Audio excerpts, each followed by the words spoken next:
Hello and welcome to 27 by 40, a podcast about movie posters. Yeah. My name's Chris. That's Emmett. And this is episode 2, and this episode, we're doing 1991. Yeah. So we started with, we're kind of doing almost kind of like random sort of years, like just for fun, basically. Yeah. So we started with 85, which was my choice because I specifically wanted to, do something there. Well, it was also sort of the juice that got us right into doing this. Yeah, we needed something to start with, so I was like, let's do 85. And I mean, that was such a, Well, it was a seminal year. Such a fertile period for like movie posters, so it was very easy to there was a lot of choice. And then you had the kind of randomizer thing there where we could spin the wheel, as it were, and come up. Which I was like, hey, that's a great idea. Then we don't have to decide on a year. We don't have to have any specific reason why we're doing it. We can just be like, that's the year. Okay, go off and find, and we had talked originally about doing, because a lot of the times when we do these kinds of little sub-series or offshoots or mini-series or whatever you want to say, we're like, well, maybe we'll do one a month or something just to keep it up. But we had so much fun with that. We're just like, oh, let's try doing every other week, every 2 weeks for a bit and see, I mean, don't know if we'll stick with that. For how long? But so far, I mean, the way I figured it is because this is, while doing these is kind of like doing a top 5, it's a bit easier than a typical well, the research, there's not as much research. You don't have to do as much. You're just basically looking through a bunch of pictures and of posters and basically picking the ones that stand out, and then putting it in an order, which can be maybe the trickier part. Sometimes finding a good quality version of the poster you're looking for, it can be a bit tricky, but there's enough out there. So it's a little bit like doing a top 5, but it's easier. So I figured, every second week we could probably pull that off, at least for a while. We'll see how it goes. It's lots of fun. I'm very excited.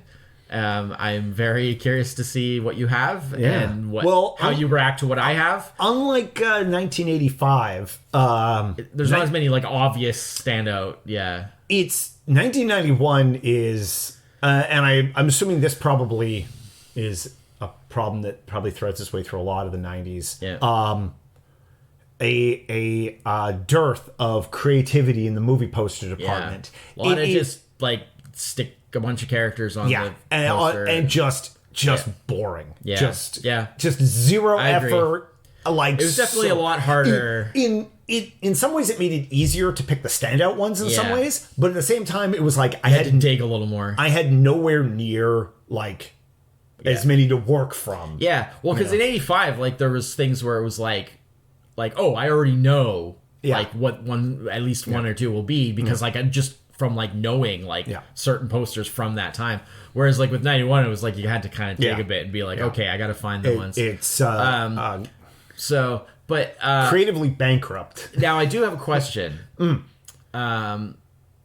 Were there any that you discovered as a result of this that you weren't actually familiar with that you were oh my god, that's amazing, I think I need to use that, even though you've never seen it before? No, none like that. All the posters that I picked were all. In fact, I think they're all movies I've seen. Okay, actually, that's not true. Not all one of mine was one I haven't seen. Because I had one that I discovered. You discovered? Yeah. See, I had that last time. And, you did. Yeah. And I was like, oh, that's cool. Yeah. So that was sort of neat. But yeah, I'm excited for this. I'm excited to see how your reactions to my list. I'm excited to see what you have. And I'm excited to find out what year we're doing next. Exactly. At the end. Yeah. So, whenever you're ready. So we're starting. Is it me starting? You're starting. I started last time. Yeah. Yeah, we're gonna try and go back and forth the way we did in the early days of the top 5s. The top 5s on what we watched. Yeah. All right. So let's see what your number 5 is. It is The People Under the Stairs. Wes Craven. That's a good poster. Obviously, horror movies especially really tend to having striking posters is a big thing for them because they're always trying to stand out and get people to notice and be kind of striking. So I think most of these lists will probably end up having at least one horror movie for most years. This is like a pretty classic, pretty striking, like the clouds forming the skull over the house. And, a dark suburban street, and then the sort of skull in the sky thing, and creepy title sort of font and stuff. I haven't seen this movie. This is I've seen it once, like a really long time ago. It's definitely not one of the like Wes Craven movies that I'm super familiar with, but it's pretty well regarded. I don't know. Maybe we should do an episode on it sometime, because I've seen it like once, maybe like a long time ago. And if you haven't seen it, then but yeah, it's got a little bit of the writing on the top there, which I'm not. We've talked about. I'm not a huge fan of that, but sometimes it fits, and it's one of those classic poster things. I mean, posters. Yeah, you got to have at least a little bit of one of my ones copy on there.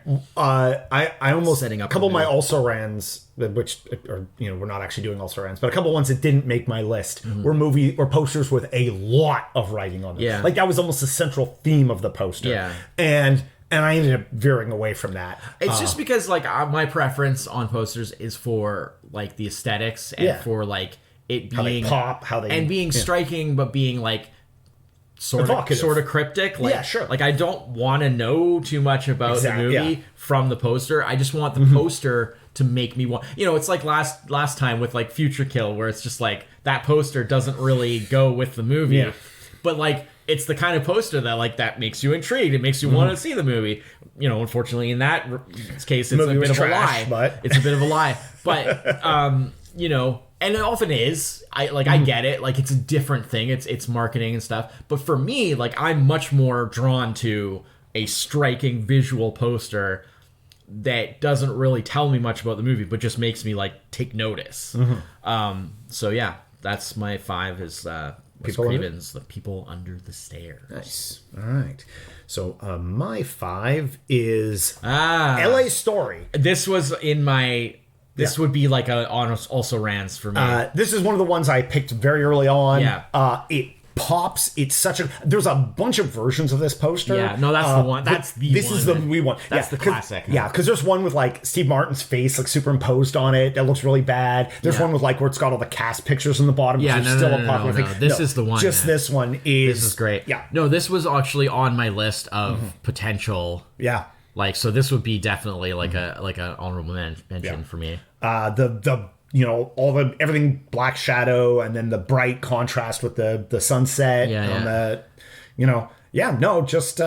Just really slightly sort of wacky, like what's going on with that? The guy like doing cartwheels silhouette, the palm trees, and the minimal on the writing. I mean, something funny is happening in LA. You just put like a little bit of a tagline. That's all you need. It's interesting. All the foreign language versions of the LA Story movie poster. It's titled Los Angeles Story. Is the name? Yeah, because L.A. If you don't live in the States, might not. Yeah, it doesn't pop. It doesn't. You don't really necessarily make as much what LA sense. means to you.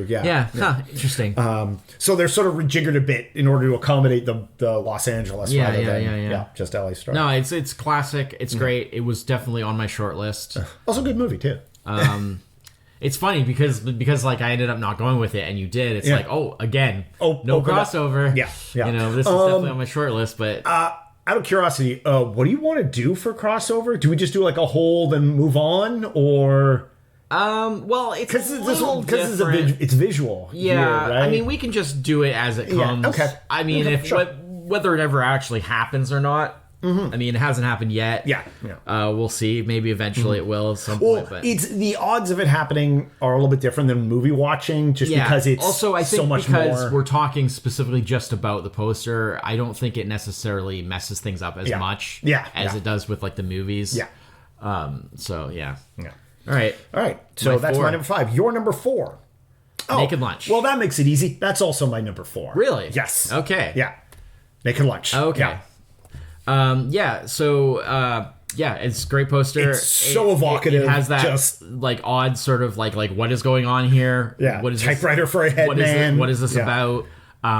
I love that they didn't try to go like literal, like they didn't put like just a character's face, or they didn't try to like they didn't put like the mugwumps on the poster or something. Like definitely save that for the movie itself. Yeah. Although there are versions of the poster that have that, but I think those are like from like later releases. Yeah, but this is the original. Yeah, this is the actual film poster. And it's I mean, even like just the text, all it says is David Cronenberg, William S. Burroughs invite you to lunch. Yeah. So it doesn't tell you anything. Yeah. It's a very good poster. It's awesome. Yeah. It's got the way it's got the frame on it. I debated about where to actually place it, but I just think it's a little like the actual like specific aesthetics aren't necessarily as appealing as some of the others. So I ended up putting it here, but it was a little tough to decide where to place it because it is very cool. Yeah.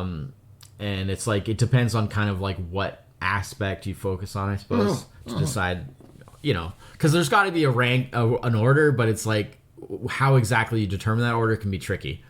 So it's true. It's true. Well, I'm glad it turned out to be the same. That's it. That worked out. That made that very easy.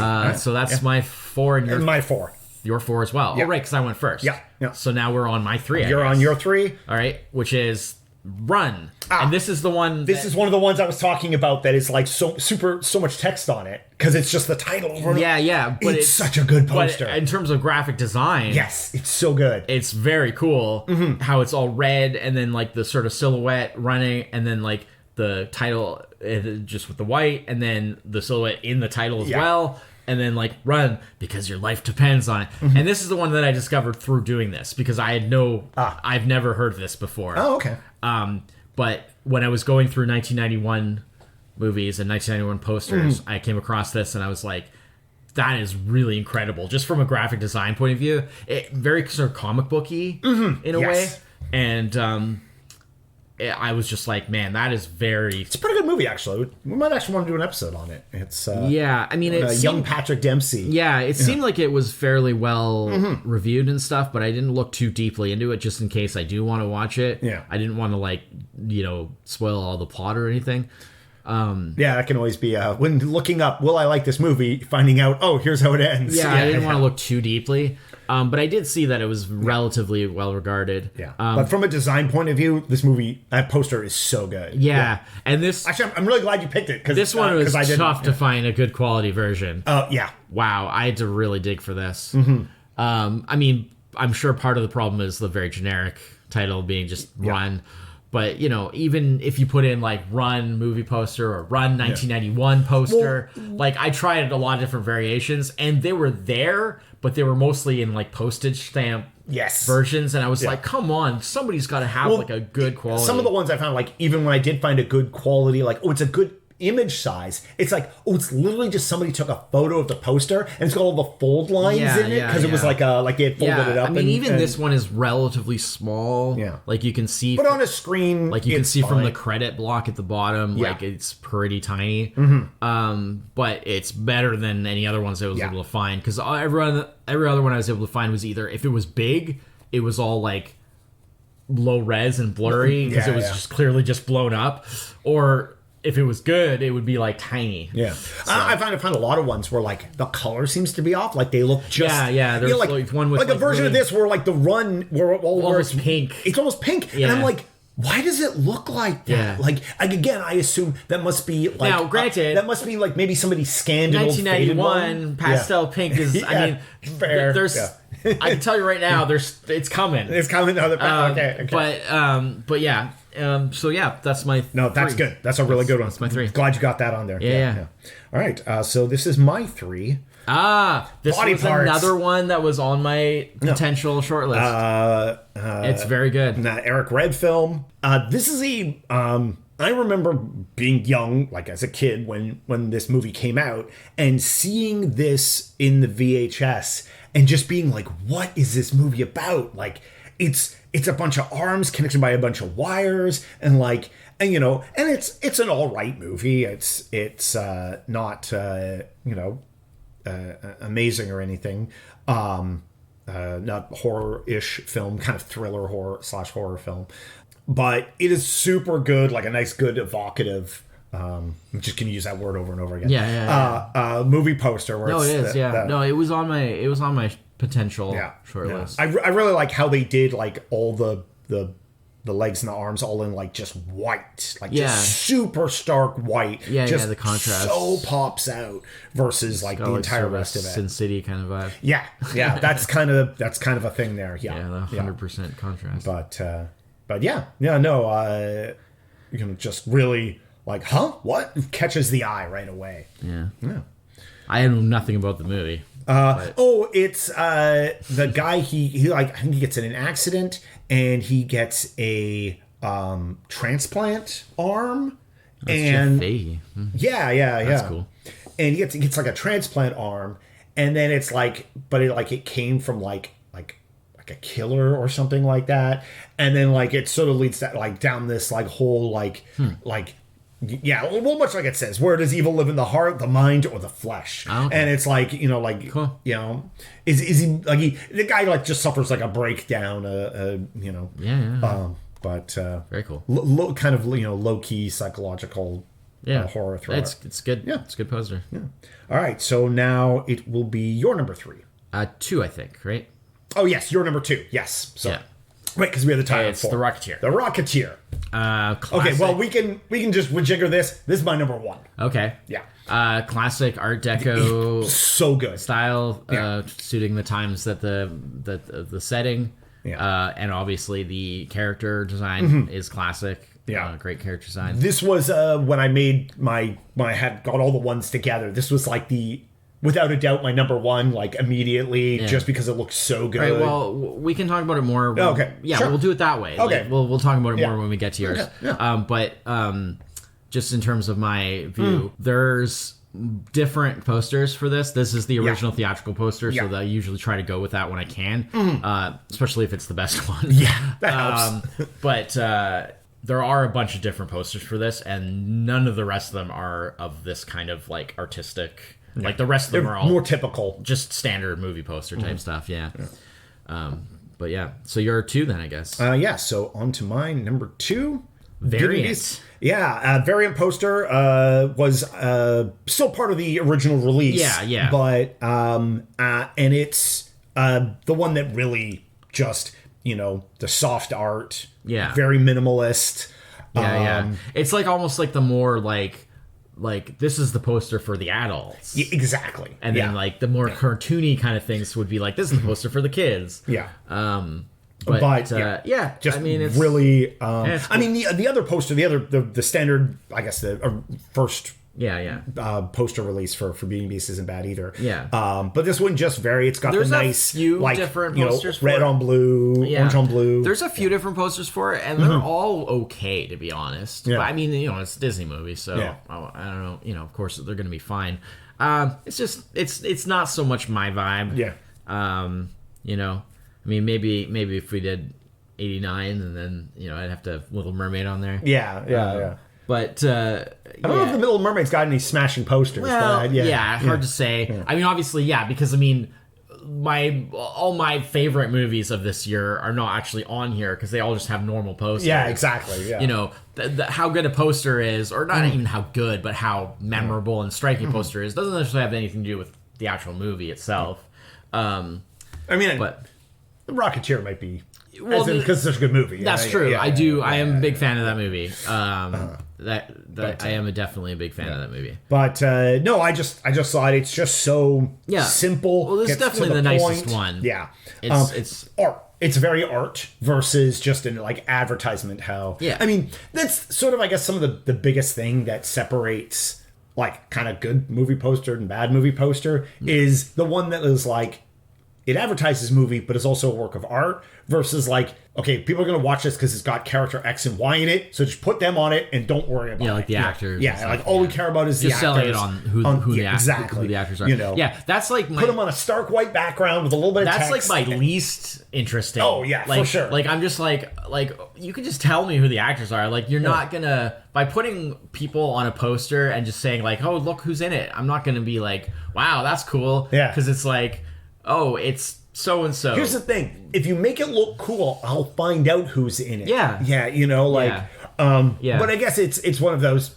they're looking for the quickest path to get people's. Well, sure, and I mean, selling the movie on the basis of who's in it is not necessarily. There's nothing wrong with that. Like, obviously, that's why you want actors that are a box office draw, and you want actors that people like. If you're watching a movie like from back then, and you see like, oh, like there's I don't know, like Michael J. Fox or something that's on there, you're gonna be like, hey, cool, Michael J. Fox. But like for me, just looking at it as purely as an aesthetic art thing, just putting like boom character faces on the box is not really my thing. The other thing I'm very generally against is like very busy, like too many things going on, like having like cut up things on the poster, and then having like you have title, and you have like a bunch of writing, and then you have some other writing, and then you have like good composition, catchphrase or blah blah blah, and then you have some character faces, and then you have like some like little tiny stills from the movie. Yeah. Like a bad DVD cover. Yeah, basically. You see posters like that all the time. Like that's most posters. It feels like, especially from like kind of this era on, like going through the 90s, and it's like, gross. Yeah, bad composition. Just Anyways, just all right. My one. So you're number one. Yeah. Oh. Gotta have some Luc Besson. Yeah. I had Subway last time, which just happens to work out that this was actually one of the ones where I couldn't find because there's one of the other posters for it was the one where it's the art poster where it's down the shot of the buildings and it's her silhouette on the street. That's the French poster. The French poster. So that is the original poster, technically. Yeah. This is the U.S. release. So hence the hit of Paris and London has come to America. Yeah. It's very obviously pushing that American release. Yeah. I mean, even though it's just it's the same movie. But I mean, this is one I remember. Yes. And could you have anything more 1991? Oh, yeah. I mean, bright green, bright pink, bright blue. Yeah. Like the pastel kind of colors and just like that sort of like very early 90s. But I mean, it's such a striking image. Yeah. And great design, great composition. Once again, Luc Besson. Just he's got. I mean, I don't know. Obviously, somebody is hired to do the posters, but I mean, like, I assume that he probably has some level of like, yep, that looks good. Hard to say. I mean, a lot of times directors don't have that much say over the marketing of the movies.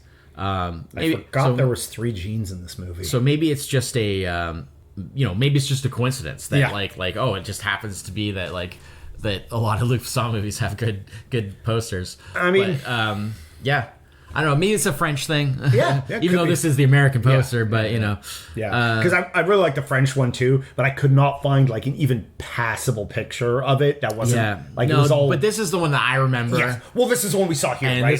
This was, and it's just very striking. Obviously, it's a shot from the movie, but the way that it's put together and the composition and everything and the color and everything is just really great. I mean, I remember seeing this poster everywhere at the time.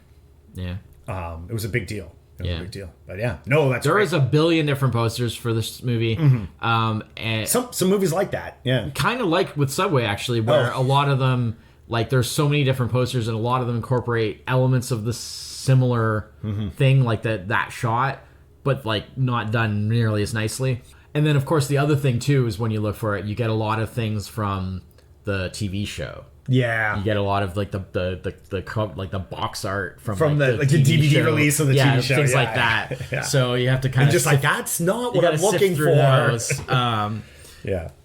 Sometimes helps you gotta like put in the date of the movie or whatever. Sometimes but not always. Like sometimes it's still you just end up with it's great. No, very good. I was just like it's kind of weirdly like appropriate that like the last one we did I had a Luc Besson movie on the last one. Gosh, and I was like, boom. That is so early 90s. It's so good. It's like very it just screams it. All right, even the font choices, like using with like the bold consonants and the thin vowels all right, so my number one is the Rocketeer. Yep. This was straight away as soon as I saw it, I'm like, oh yeah, right, this is my number one. First off, I knew it was like one of the few like painted posters I was probably going to run across. Yep. I think the only other one the only other one I came across was City Slickers. It's pretty good. It's got that old like Western. It's kind of in the same sort of vein. It's like because you did Silverado on the last list. Yeah. Right. And then there was the one with the Boy and the Wolf. I can't remember what that movie was called off the top of my head now. It's not called The Boy and the Wolf, but yeah. But it kind of was like, it was like, it's a good painting, but as a movie poster, it was kind of drab. Yeah. But The Rocketeer, it's like so dynamic. So like just immediately, and then like you say, it's got that like a retro or like look to it. It's very Art Deco. Just the top notch, like the font with the lightning bolts in it and everything. Doesn't need to tell you what it's about or anything like that. Just The Rocketeer, like what. Well, I know because I've seen the movie, but yeah. Fair enough. If nothing else, it makes you want to be like, oh, what's that all about? Yeah, exactly. And it's a good movie. But it's underrated actually. Yeah, probably. I mean, it has a following now, but like it wasn't a huge hit at the time, and it was a little bit, a little underrated. I forget who's the main actor in that. That is Bill Campbell. Yes. Bill Campbell. Yeah. Because Bill Campbell, Jennifer Connelly, and then what's his name plays the bad guy. Timothy Dalton. Timothy Dalton plays the bad guy. Classic. Yeah.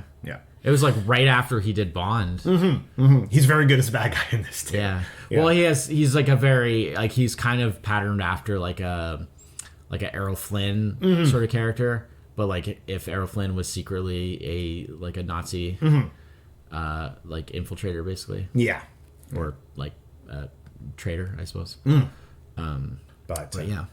no, Rocketeer, just a banging movie. That's like, of all my picks, like that's the one I would have on my wall. Like, It wasn't, I think, didn't Alan Arkin play like his mechanic? Yes. Yeah. He was great in it. Yeah, fun movie. Yeah. Great flying effects. Yes. For 1991, incredible flying effects. Yeah, it was like, it really, it broke new ground on that. Secretly, they actually built a suit that worked. Yeah. Well, that's the funny thing is because that it's like a very comic booky thing because like how the thing actually works makes no sense. Oh yeah. Because like that rocket, like just set fire to his legs. Yeah, like you couldn't just have that rocket going past like a unprotected human like that. Yeah. I mean, all he's got is like a little crash helmet. Basically. But it is in the era of. It's taken in the same way as like from like the comics it was from. Was, Yeah. No, it's great. All right. So let us spin the wheel to see what we're going to do next week. Hopefully it's like something like way out of different from. Click to spin. Here we go.